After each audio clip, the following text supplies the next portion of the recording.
Libra. Hello, my dear Libra. Hello, hello, hello. Welcome back sa ating YouTube channel. My name is RJ, your tarot card reader.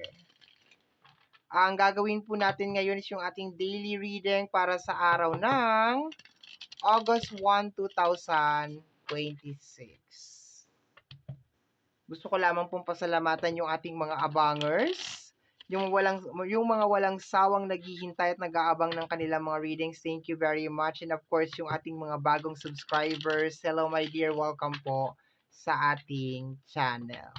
I hope na mag-enjoy po kayo dito at sana yung mga readings na ginagawa ko ay nakakatulong po sa inyo or nakakatulong po sa ating lahat. Okay, tingnan natin my dear what is going on sa araw na ito, Libra. Anong meron sa araw na ito?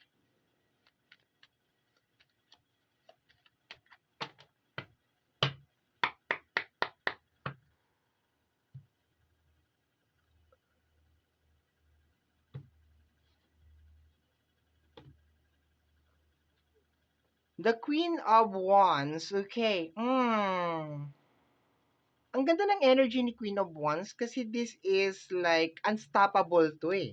No, this is the card of unstoppable na energy. Ibig sabihin, pag ginusto talaga niya, ginusto talaga niya. Okay? Ito ang pinakamaldita ko na card sa lahat. Okay, si Queen of Wands. Unstoppable na energy, okay? Nagre-release din tong card na to, my dear, ng mga panibagong mga opportunities, mga panibagong energy, okay? So, tingnan natin, clarify natin, of course. Hintayin natin yung kanyang clarification. Paki-clarify po ang ating Queen of Wands. Paki-clarify po ang ating Queen of Wands. Ano po ang kasama ng ating Queen of Wands?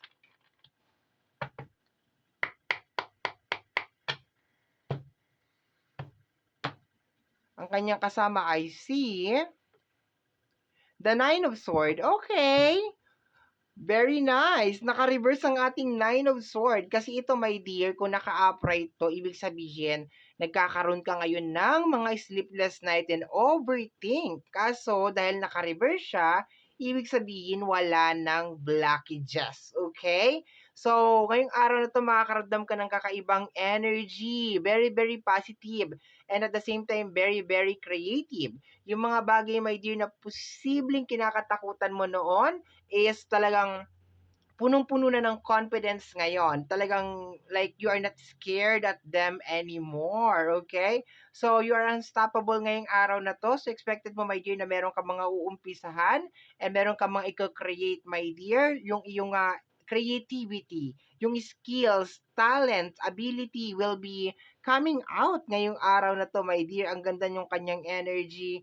And at the same time, parang nakukuha ako dito kung paano tingnan ni Queen of Wands, si Nine of Swords. Parang sinasabi mo dito, okay, hindi na ako takot. I'm done. I'm already done na parang mag-overthink sa mga bagay na hindi pa nangyayari. Kasi possible, my dear, na baka lately nag-overthink ka talaga sa mga bagay na hindi pa talaga nangyayari. Pero dahil naka-reverse siya, my dear, sinasabi mo dito na, okay, ayoko na.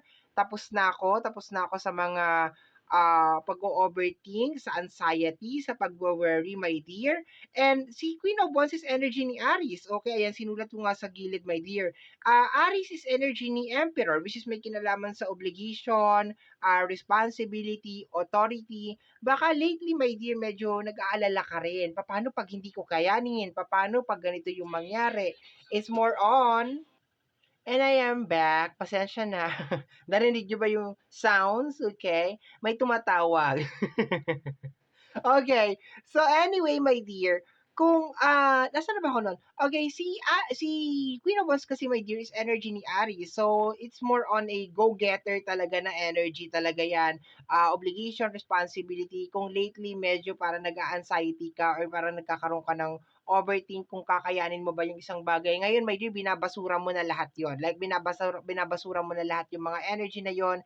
And napakaganda ng energy, my dear. Actually, wala na akong masyado pang masasabi sa reading na ito, my dear. Congratulations for this very, very wonderful and very, very positive na reading. Okay? So, my dear, yan po ang nasagap natin na message energy para sa araw na ito, August 1, 2026. Very, very nice na reading, my dear. I'm so happy for you.